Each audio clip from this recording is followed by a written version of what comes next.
Salut, c'est Marco de Top4 Phone. Aujourd'hui, petite vidéo de test du LG Nexus 4, le mobile que vous voyez tout de suite devant vos yeux, un mobile que vous avez été très nombreux à me demander en test, et un mobile que vous avez dû attendre tout simplement parce que voilà, il a fallu dans un premier temps que je l'approvisionne, que je l'obtienne, que je me l'approvisionne, et puis dans un deuxième temps surtout que je trouve du temps dans mon planning pour glisser le test de ce téléphone entre deux autres tests. Voilà, tout simplement. C'est juste une question, un d'approvisionnement et deux de planning.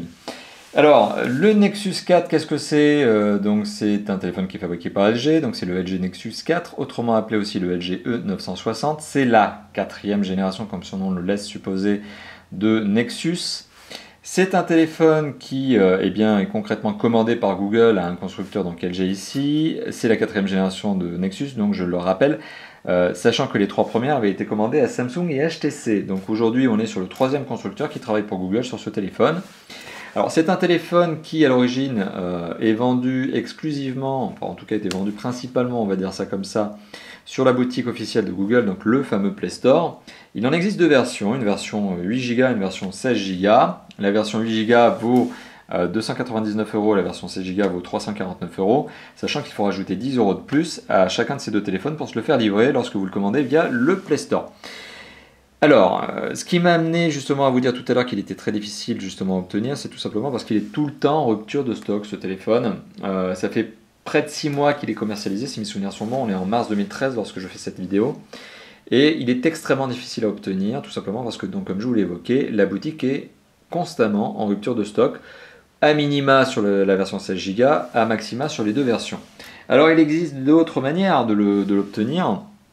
Alors je ne parlerai pas du marché d'occasion qui généralement est un marché d'escroquerie sur le Nexus 4 et qui conduit à avoir certaines aberrations, mais vous pouvez l'obtenir notamment auprès d'opérateurs ou auprès d'autres boutiques. Alors parlant d'opérateurs justement, et je parlais de prix élevés pour éviter le terme escroquerie, on le retrouve notamment sur la boutique de SFR et on le retrouve à plus de 600 € sur la boutique de SFR. Donc vous voyez, vous avez quand même un petit écart entre le 299-349 € que je vous ai indiqué tout à l'heure et le plus de 600 € qu'on en retrouve sur la boutique SFR. Donc il y a vraiment un problème, c'est que SFR le commercialise en mobile nu extrêmement cher, mais vous pouvez le retrouver sur des boutiques, notamment les boutiques partenaires telles que Materiel.net, à un peu plus de 400 €, parce que bien évidemment il faut bien que la boutique vive et fasse de l'argent sur le téléphone en lui-même lorsqu'elle le vend.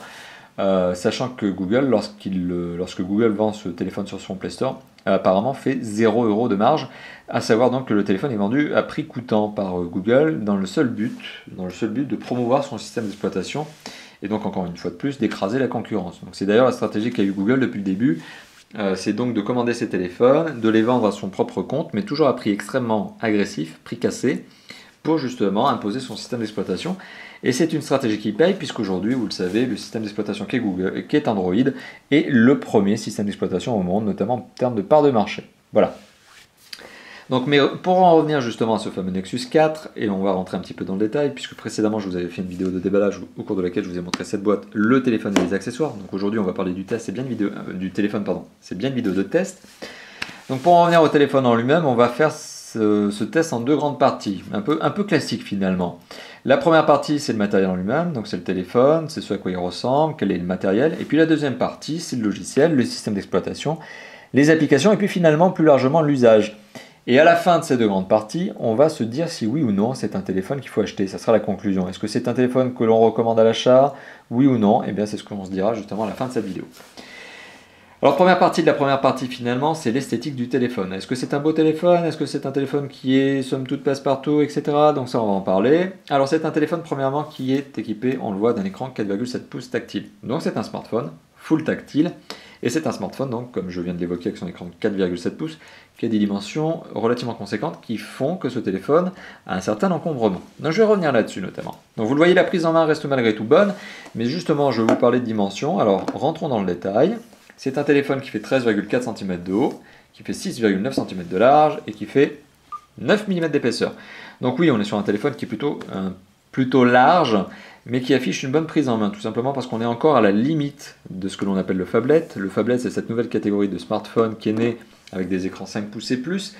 À partir de 5 pouces, on commence, à mon sens, à avoir des difficultés, notamment au niveau de la préhension, de la prise en main et notamment de l'utilisation. Parce que prendre un téléphone avec une main, c'est faisable jusqu'à 6 pouces même, mais pouvoir l'utiliser avec un seul pouce donc ne pas être obligé d'utiliser ses deux mains pour s'en servir, notamment lorsqu'il est trop grand, et bien ça n'est possible que si l'écran ne fait que jusqu'à 5 pouces. Enfin, en tout cas, c'est ma propre appréciation. À moins que vous ayez de grandes mains, jusqu'à 5 pouces, c'est pas mal, au-dessus, c'est trop grand. Voilà, donc ça, c'est la fameuse notion de préhension d'encombrement. C'est un téléphone qui se prend très bien en main, qui surtout présente en plus un petit avantage, c'est ce petit pourtour, qui est en pourtour en une sorte de plastique caoutchouté, une sorte de soft skin très doux touché. Alors c'est très agréable à utiliser, certes, mais surtout ça évite d'avoir un truc trop dérapant. Au contraire, justement, ça vous donne une bonne préhension, ça évite que le téléphone ne glisse. Donc c'est vraiment un détail, vous voyez, mais c'est très finement pensé justement de la part du constructeur et de la part de Google notamment sur ce fameux Nexus 4. Alors voilà, donc juste ça c'était pour une petite première partie, petite appréciation de l'esthétique. On va rentrer dans le détail maintenant. Alors on va rentrer côté par côté sur ce téléphone, on va regarder ce qu'il en est. Face avant, on a un écran de 4,7 pouces, 3 touches qui sont intégrées à l'écran, qui sont les touches classiques Android. Au-dessus, en haut à droite, on retrouve le capteur photo, ici la sortie son, et là, un capteur de luminosité notamment.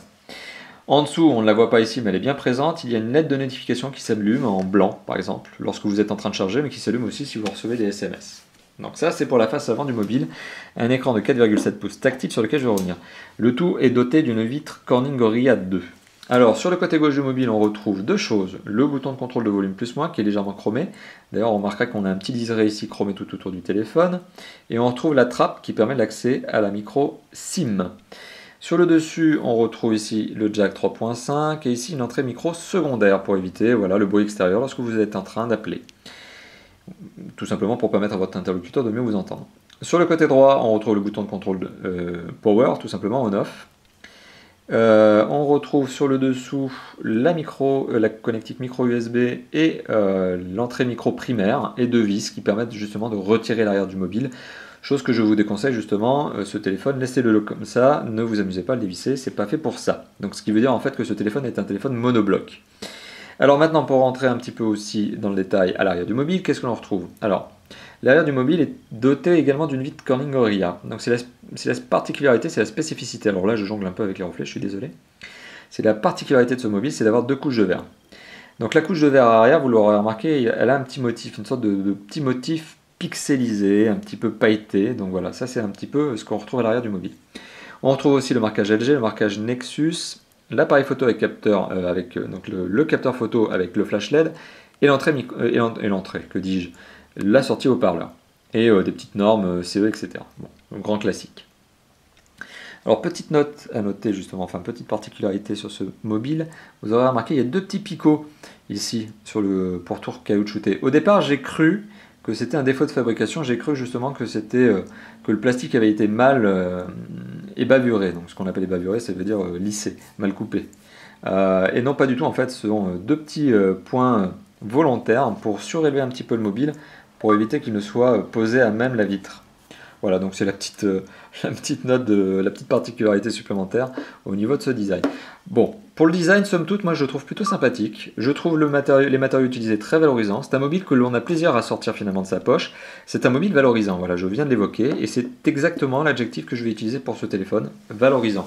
Donc je le trouve effectivement, vous l'aurez remarqué, plutôt beau. Maintenant, c'est subjectif, hein, vous le savez. La notion de beauté, la notion de couleur, de goût, c'est les goûts et les couleurs, on n'en discute pas.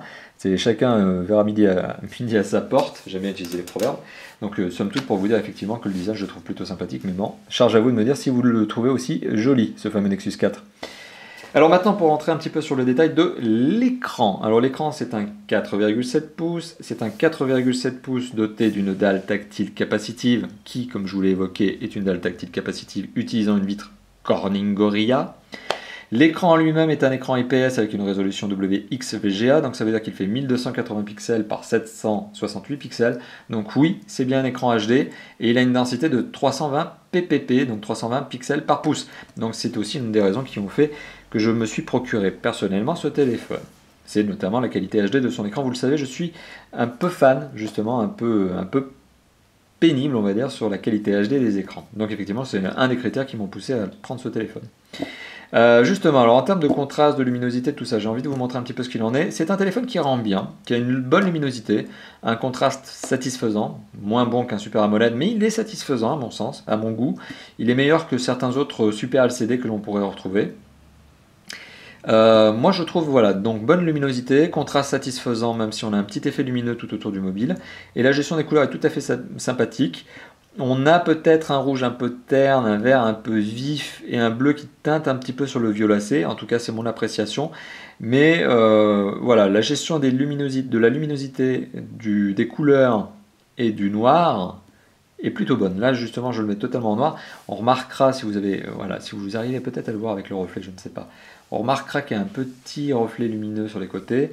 Bon voilà, c'est très léger, mais effectivement pour moi l'écran est de très bonne qualité. Et la dalle tactile, donc, qui est une dalle tactile capacitive, est extrêmement réactive.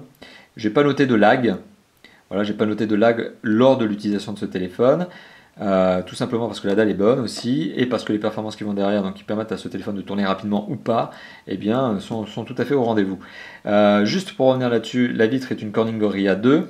Donc une Corning Gorilla 2, c'est traité anti-rayures anti-casse. Et justement, si j'appuie comme un sourd, donc vous le savez, c'est le petit test que je fais d'enfoncement de l'écran, eh bien vous aurez remarqué que j'ai pas d'enfoncement. Donc effectivement, j'ai une vitre qui est vraiment rigide. Comme le téléphone, tout est rigide. En fait, on a une très bonne qualité de fabrication. Donc c'est extrêmement bien assemblé. Il n'y a pas de jeu, il n'y a pas de microns d'éléments qui bougent. Enfin, tout est bien assemblé et il n'y a pas d'enfoncement. C'est-à-dire que le téléphone est vraiment rigide. Donc côté qualité de fabrication, assemblage, tout ça, c'est vraiment très bon. Et l'écran est donc de très bonne qualité à mon goût. Alors maintenant, pour parler performance, poursuivant sur les performances, sur la notion notamment de vitesse, de performance pure et dure. Alors justement, on va voir des petites applications que j'utilise pour tester le téléphone. Alors la première, c'est Antutu. Antutu m'a donné un très bon score de 16 000 points. Alors 16 000 points, c'est quoi? C'est ni plus ni moins que le score d'un très bon haut de gamme de 2012. Donc on est sur effectivement le score d'un très bon haut de gamme de 2012. En 2013, on commence à avoir des très hauts de gamme qui sortent, des ultra hauts de gamme qui sortent avec des 20 000 points et plus, donc notamment le Sony Xperia Z, le HTC One ou encore le Samsung Galaxy S4, qui sont donc ce que l'on appellera des ultra haut de gamme, qui sont proposés à plus de 600 € et qui ont plus de 20 000 points sur les scores Antutu.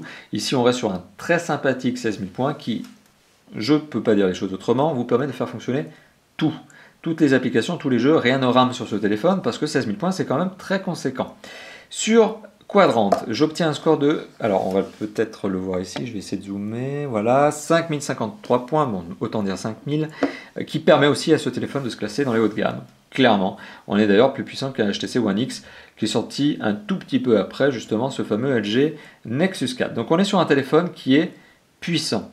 Voilà, un téléphone sympathique. Autre chose notamment sur lequel je teste généralement les téléphones, c'est avec cette application qui s'appelle Epic Citadel. Alors Epic Citadel est une application qui n'est pas vraiment un jeu. Epic Citadel est en fait une démonstration des studios Unreal qui ont donc créé Unreal Engine 3. Donc c'est un moteur graphique qui permet de faire fonctionner notamment des jeux de type FPS, donc des jeux de tir sur les mobiles. Donc là on a la version Unreal Engine 3. Et c'est juste une démo pour vous dire à quoi peut ressembler un jeu 3D. Vous l'aurez remarqué, ça fonctionne sans aucun problème. Il n'y a pas de lag. Je lancerai des jeux 3D tout à l'heure pour vous le montrer également. Ça fonctionne très bien. Et on est sur un téléphone voilà, qui a, à mon goût, à mon sens, une très bonne qualité d'image.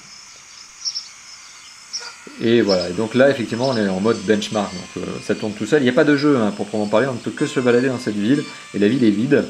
Mais c'est juste pour vous montrer la qualité d'image de l'écran et notamment vous indiquer que ce téléphone a été jugé par Epic Citadel, alors c'est pas moi qui le dis, hein, c'est l'application elle-même, qui est donc une application de jeu vidéo, qui dit effectivement que ce téléphone est un téléphone haute performance. Alors j'ai évoqué des scores, j'ai évoqué des applications à utiliser pour tester ce mobile et notamment à obtenir ces fameux scores.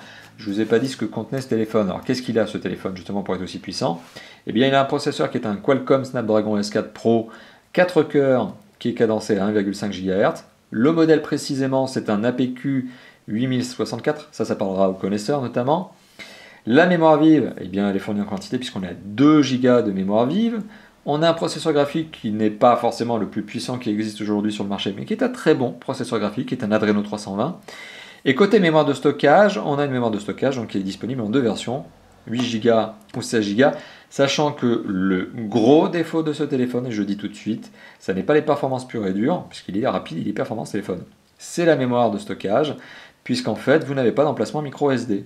Donc la grosse faiblesse de ce téléphone, c'est finalement l'emplacement micro SD qui est absent. Donc c'est aussi quelque chose qui m'amène à vous dire que si jamais vous deviez choisir ce téléphone, et on en reparlera à la fin de la vidéo, mieux vaut prendre la version 16 Go, donc qui est celle qui est d'ailleurs la plus commandée et la plus souvent en rupture de stock, que la version 8 Go, sauf si vous n'êtes pas un grand fan de jeux vidéo ou d'applications. C'est-à-dire que si vous ne téléchargez pas beaucoup de choses, effectivement la version 8 Go pourrait vous convenir. Si vous téléchargez ne serait-ce que quelques jeux, quelques musiques sur votre téléphone et autres, un 16 Go est indispensable à mon goût, à mon avis, sur ce téléphone. Sinon vous risquez de vous retrouver très rapidement à court de mémoire, sachant que le système d'exploitation à lui tout seul embarque à peu près déjà 2 Go et hop c'est fini. Donc finalement vous en avez quoi? Vous en avez 12 à peu près, 12-13 qui sont vraiment exploitables sur ce téléphone. Donc selon moi, prenez la version 16 Go. Donc ça c'était pour les performances, bonne performance, mémoire embarquée un peu faible, pas de micro SD, mais en tout cas très bon score, très bonne vitesse, performant, très performant ce téléphone. Voilà. Connectivité, c'est le dernier élément justement de cette partie matérielle. La connectivité, eh ben, c'est un téléphone qui est très connecté, qui est ultra connecté, puisque rien ne lui manque. Si je rentre un petit peu dans les paramètres pour vous montrer un petit peu tout ça. Alors on est sur un téléphone qui est Wi-Fi, Bluetooth, certes, ça c'est normal. Pour entrer un peu dans le détail, il est Wi-Fi ABGN, mais surtout, ce qui me permet de vous dire que c'est un téléphone qui est ultra connecté, c'est surtout que c'est un quadribande. Premièrement, c'est un quadribande 4G LTE, c'est encore mieux. Alors en fait, il faut savoir que sur le réseau français, il n'est que 4G. Il n'y a pas vraiment de LTE pour le réseau français, il n'est pas capable de gérer ce téléphone. Il ne respecte pas les mêmes normes. Enfin, quoi qu'il en soit, il est 4G quadribande. Il est Wi-Fi ABGN, comme je vous l'ai évoqué, il est Bluetooth, il est GPS, il est NFC, il est micro USB, et il est Jack 3.5. Donc en gros, rien ne lui manque, si ce n'est encore une fois de plus ce fameux micro SD. C'est bien dommage, d'ailleurs c'est le gros défaut que je lui ai trouvé à ce fameux téléphone. Alors continuons un petit peu sur le système d'exploitation. Là on l'a rapidement vu et je vous l'évoque depuis le début, on est sur un Android 4.2.2, donc c'est Jelly Bean, c'est la dernière version d'Android. Il n'y a pas plus frais, il n'y a pas plus up-to-date, il n'y a pas plus mise à jour. Et il faut savoir effectivement que Google prévoit sur ce téléphone de mettre à disposition les différentes mises à jour qui pourraient être disponibles sur son système d'exploitation. Voilà, donc on est vraiment aussi en face d'une autre force qui est celle d'avoir un téléphone qui présente un bon matériel, mais qui côté logiciel aussi est intéressant, puisqu'on a un Android qui fonctionne très bien, qui est très rapide du fait aussi qu'il n'y a pas une abondance d'effets visuels, de surcouche graphique, il n'y en a pas, et qui sera constamment mise à jour par Google, donc encore un bon point. Donc voilà, on peut féliciter effectivement cette bonne notion d'avoir un téléphone toujours à jour, sachant que lorsque vous achetez un téléphone qui n'est pas un Nexus et qui est équipé d'Android, eh bien vous vous exposez au risque que le constructeur lui-même ne mette pas à jour le téléphone avec les futures versions d'Android et vous laisse peut-être éventuellement le bec dans l'eau si jamais vous aviez des problèmes software avec votre téléphone. Bon voilà, le Nexus c'est un peu la garantie de sécurité, la garantie de l'achat au niveau notamment de son système d'exploitation. Et c'est, selon moi d'ailleurs, un système d'exploitation qui figure parmi les 3 meilleurs du marché avec iOS et Windows Phone. D'ailleurs, j'aurais tendance à mettre iOS et Android en premier, sur le podium en tête de liste, avec Echo, et puis Windows Phone un peu derrière, pour le manque d'applications et de jeux depuis déjà des mois, et j'avais l'impression que Windows Phone 8 allait être mieux doté en jeux vidéo, et non, c'est une petite catastrophe. Alors maintenant pour poursuivre un petit peu le test justement de ce système d'exploitation, alors on est sur Android 4.2.2, on est forcément sur un Android qui possède toutes les applications Google de base. Donc on a du Earth, du Google, du Talk, du YouTube, du Play Store bien évidemment sur lequel je vais revenir qui permet de télécharger du contenu. Voilà, donc on est sur des applications Google de base. Chose à laquelle on peut rajouter d'autres applications, par exemple on peut rajouter du Allociné, des jeux, des tests, comme je l'ai fait. Mais un système d'exploitation qui possède deux bonnes choses. Alors première chose, c'est que comme il est en 4.2.2 ce système d'exploitation, il vous propose, alors là pour le coup on a une version vide parce que j'ai reseté le téléphone, mais il vous propose Google Now. Google Now en gros c'est une petite application qui va se nourrir de votre usage du téléphone et vous proposer finalement une page en correspondance avec votre utilisation, c'est à savoir par exemple si vous naviguez beaucoup avec votre GPS, et bien à terme vous allez avoir des informations de localisation, vous allez aussi peut-être avoir des informations sur vos billets d'avion, sur vos agendas, vos réunions. Donc c'est un peu votre assistant numérique que ce Google Now qui est en présence, donc qui est installé dans Android depuis la version 4.1. Donc ça c'est un peu la première originalité. Autre originalité parmi d'autres, par exemple sur Android, c'est le flux, le lecteur, ce fameux flux d'informations qui permet justement d'accéder à des informations, hein, je vous l'ai évoqué, mais de grande presse. Donc le Figaro, 20 minutes, Libé, etc. Vous l'aurez remarqué, c'est très bien fait. C'est un lecteur de flux, hein, ni plus ni moins, mais c'est un lecteur de flux très, très graphique et surtout qui s'appuie sur l'actualité proposée par de grands groupes de presse. Donc c'est, on va le dire, hein, de la bonne actualité qualitative. C'est-à-dire que voilà, on a des articles qui sont bien rédigés et c'est très intéressant justement comme lecture. Voilà, donc ça fait partie justement des choses qui sont installées par défaut. C'est le flux. Donc le flux d'actu, ça s'appelle exactement, qui est proposé sur Android 4.2.2. Voilà, donc un système d'exploitation qui est à mon goût déjà très très complet à la base et que vous pourrez personnaliser bien évidemment en accédant au Play Store et donc à l'espace de téléchargement officiel Google qui vous permet donc de télécharger applications, jeux, musique, livres et films. Alors vous vous en doutez, hein, tout n'est pas gratuit, il y a une large partie de ce contenu qui va devoir être payé, mais par exemple, il y a certains livres, si vous êtes amateur de lecture, qui peuvent être téléchargés gratuitement, donc mettons Candide. Eh bien là je suis en train d'ouvrir Candide, alors le temps que ça se rafraîchisse, pardon, j'ai un wifi un peu lent en plus, et vous accédez donc au Candide. Alors le Candide n'est peut-être pas la lecture la plus divertissante qui soit pour les adolescents ou les jeunes adultes par exemple, c'est le genre de livre qu'on apprend, enfin en tout cas qu'on n'apprend pas puisqu'on n'apprend pas un livre par cœur, mais que l'on a l'occasion de lire et d'étudier à l'école. Voilà. Donc moi par exemple j'ai étudié Candide lorsque j'étais au lycée. Voilà, donc, et là vous l'avez bien forcément gratuitement. Et alors, autre chose, ça me permet aussi de vous évoquer la bonne qualité de lecture, c'est que vous l'aurez remarqué, ça se lit très très bien. On a un écran qui a une bonne qualité et qui permet donc de lire très agréablement les pages. Voilà, et avec ce petit effet justement de pages qui tournent, c'est très sympathique. Donc voilà, effectivement, vous avez accès aussi à des ouvrages que vous pouvez télécharger gratuitement et ne pas payer. Alors, je vous ai évoqué une partie application et tout ça, je ne vous ai pas évoqué le lecteur MP3 vidéo photo. Alors, vous imaginez bien, on a un appareil photo, donc on a bien un lecteur de vidéos et de photos, puisqu'on peut aussi prendre des vidéos avec ce téléphone, et on a forcément ce fameux lecteur MP3. Alors, le lecteur MP3, il est, somme toute, plutôt simple, sympathique par contre au design, il n'est pas moche, hein, mais voilà, il est simple et il fonctionne bien. Voilà, ça me permet aussi de vous faire écouter la qualité de son du haut-parleur, qui est procuré donc par le haut-parleur qui se trouve à l'arrière, ici. Voilà. Ah. Je viens d'appuyer sur le tactile bêtement.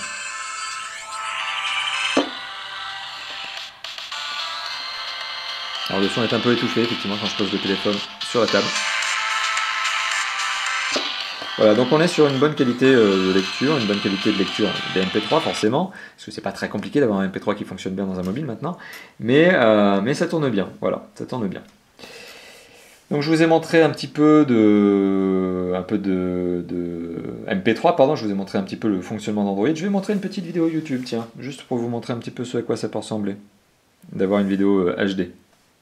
Parce que je vous ai montré effectivement Epic Citadel qui est une bonne application, mais qui ne permet pas forcément d'avoir le wow effect d'un écran HD qui tourne correctement. Alors je lance la petite vidéo de GoPro, vidéo très classique chez moi aujourd'hui lorsque je fais mes tests, qui vous permet d'avoir notamment une petite idée de la qualité d'un écran. Alors j'essaie de jongler avec les reflets. Et je vais accélérer dans la vidéo histoire d'avoir quelque chose de plus punchy.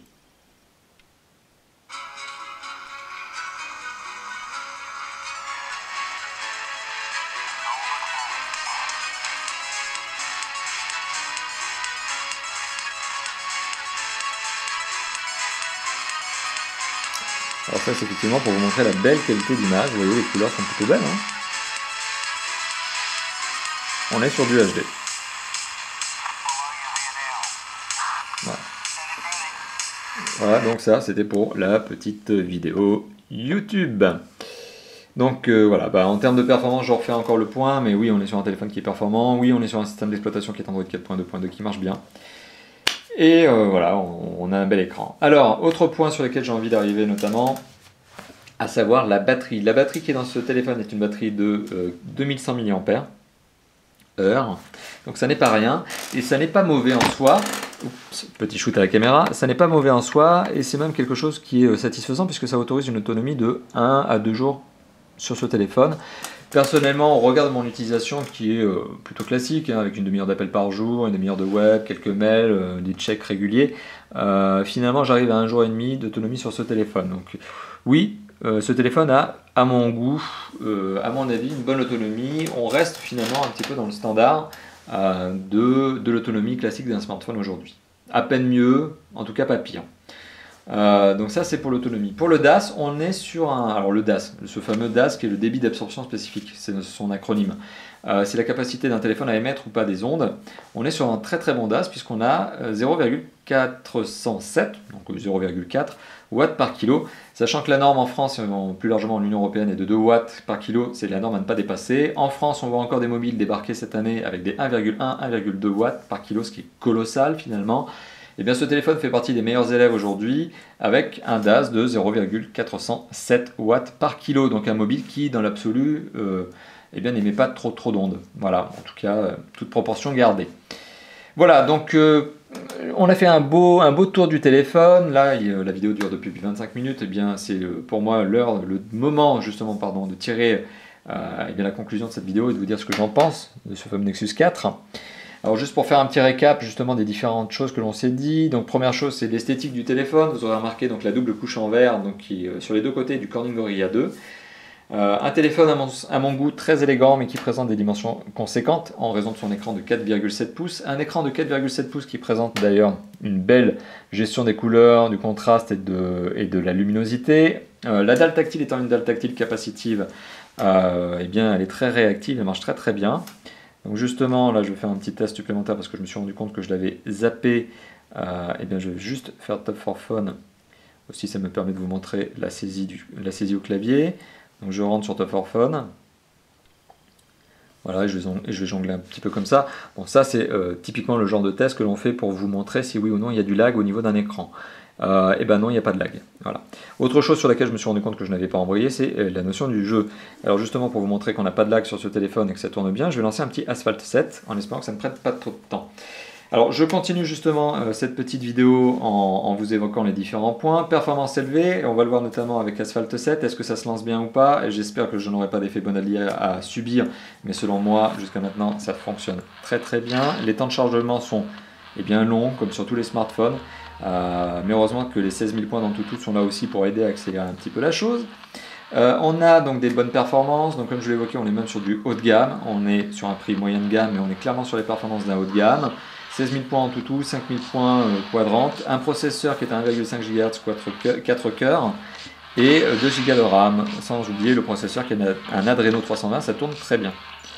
Voilà, donc je continue un petit peu mon petit récap pendant que je lance le petit Asphalt 7. Côté connectivité, on est sur un téléphone qui est donc ultra connecté, je vous l'évoquais, hein, il est 4G LTE certes, mais en France bon, c'est plutôt de la 4G tout court. On a notamment du quadriband 4G. Quadriband 4G Wi-Fi ABGN, il est Bluetooth, il est NFC, chose que je vous montrerai prochainement dans un test, parce que je vais vous montrer en application justement le NFC, comment ça marche. Donc ça sera l'occasion d'une petite vidéo supplémentaire. Voilà, il est de micro USB, jack 3.5, donc il est très complet, hein. On ne peut pas lui reprocher quoi que ce soit au niveau de la connectivité.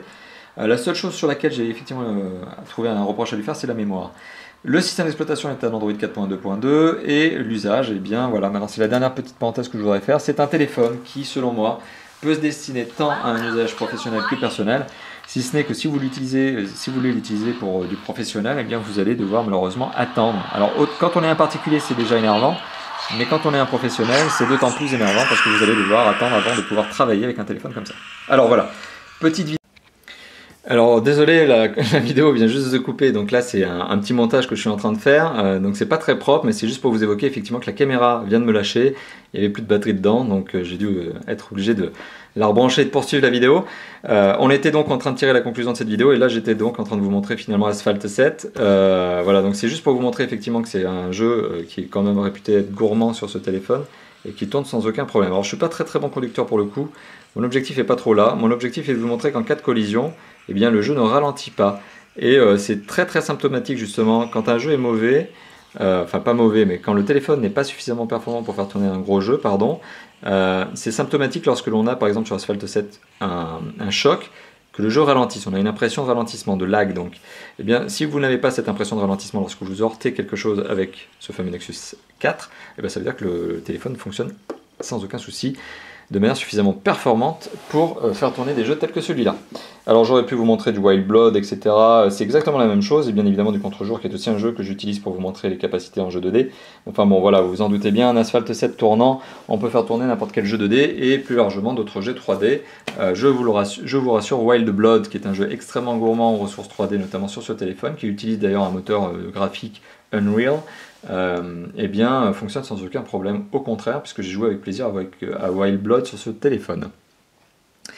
Donc voilà, c'était la conclusion de cette vidéo, et bien maintenant je vais faire la conclusion de la conclusion, puisque finalement cette coupure de batterie m'a un peu perturbé dans mon élan et dans mon discours. Et la conclusion de cette vidéo finalement c'est de savoir si oui ou non eh bien, je vous recommande ce téléphone. Eh bien je ne peux que vous le recommander. Donc vous m'aurez senti extrêmement positif au niveau de ce téléphone. Oui, c'est un téléphone que je ne peux que vous recommander parce que selon moi c'est un très bon téléphone. Le seul défaut de ce téléphone, alors, il y en a deux finalement, les deux défauts de ce téléphone. Alors le premier qui est vraiment malheureusement le plus conséquent, c'est le manque de mémoire en fait. Voilà. Donc la première chose c'est que vous ne pouvez l'acheter qu'en 8 ou 16 Go. Et sachant que vous n'avez pas d'emplacement micro SD, si vous êtes extrêmement consommateur de gigaoctets, en mettant beaucoup de MP3, beaucoup de vidéos, etc., vous allez vous retrouver comme bloqué. Vous allez vous retrouver bloqué. Alors pour pallier à ce genre de problème, vous avez ce qu'on appelle la Dropbox. La Dropbox qui est un espace de stockage en ligne en fait, qui est une sorte de mémoire dans le cloud, dans le fameux cloud. Donc c'est de la mémoire virtuelle. Donc vous pouvez effectivement gérer une mémoire supplémentaire dans le cloud, mais ça vous oblige forcément à vous connecter à cette mémoire. Et si par exemple vous êtes dans une zone où vous n'avez pas beaucoup de 3G, pas beaucoup de 4G et le Wi-Fi absent par exemple, eh bien vous êtes dedans parce que vous ne pourrez pas accéder au cloud et donc à votre fameux Dropbox. Donc pour moi la Dropbox a toujours été, ça restera toujours une mémoire de secours, ça restera même une mémoire de sauvegarde plus qu'une mémoire de stockage. Voilà, c'est vraiment plus une mémoire de sauvegarde qu'une mémoire de stockage selon moi. On ne peut pas vraiment compter sur le Dropbox pour stocker du fichier, si ce n'est peut-être éventuellement le partager entre potes. Bon, ça c'est la première chose. Ça c'est la notion de cloud selon moi. Donc la mémoire effectivement est faible. Autre notion sur laquelle effectivement eh bien, j'ai quand même un petit tacle à mettre à ce téléphone, c'est son approvisionnement, parce qu'il est juste impossible à trouver. Les temps d'approvisionnement de Google sur son Play Store sont juste trop longs. Le temps de livraison est juste trop long. Donc finalement, entre le moment où vous avez envie d'acheter ce téléphone et le moment où vous allez l'acheter et le moment où vous allez le recevoir, finalement, surtout le moment où vous allez l'acheter, prendre la décision et le recevoir, vous allez mettre à peu près 6 semaines pour réussir à l'obtenir. Parce que 3 semaines pour le voir revenir en stock, 3 semaines pour le commander, pour le recevoir, pardon, c'est juste trop long. Voilà, donc oui, vous avez des circuits alternatifs tels que SFR ou tels que notre partenaire Matériel.net qui vous le propose. Voilà, à vous de voir si effectivement vous êtes OK pour injecter quelques euros supplémentaires, notamment chez Matériel.net qui le propose à un peu plus de 400 euros, ce qui reste voilà, le prix de l'envie, de l'instantanéité que vous pourriez avoir au niveau de ce téléphone. Sachant qu'un téléphone comme celui-là, même à 400 euros, c'est encore une bonne affaire. C'est vraiment un haut de gamme, et d'ailleurs s'il avait dû être commercialisé à son vrai prix en 2012, il aurait nécessairement dépassé les 600 euros. Donc c'est vraiment une bonne affaire si vous le trouvez sur le Play Store, si vous pouvez l'acheter. Donc voilà, ma conclusion, puisque là je vois que je fais beaucoup d'allers-retours sur cette même notion, c'est oui, je vous le recommande. Il faut juste être patient, et il faut juste pas être trop gourmand en gigaoctets de stockage, voilà, c'est tout. Alors merci d'avoir visionné cette vidéo, comme d'habitude elle sera publiée sur YouTube, donc notre chaîne YouTube étant Top4Fun tout attaché. Elle sera également publiée sur notre blog top-fort-fun.fr, une URL que vous voyez déjà en haut à gauche de cette vidéo depuis le début. La vidéo voilà, sera donc publiée sur notre blog et sur notre chaîne YouTube. N'hésitez pas également à passer sur notre forum.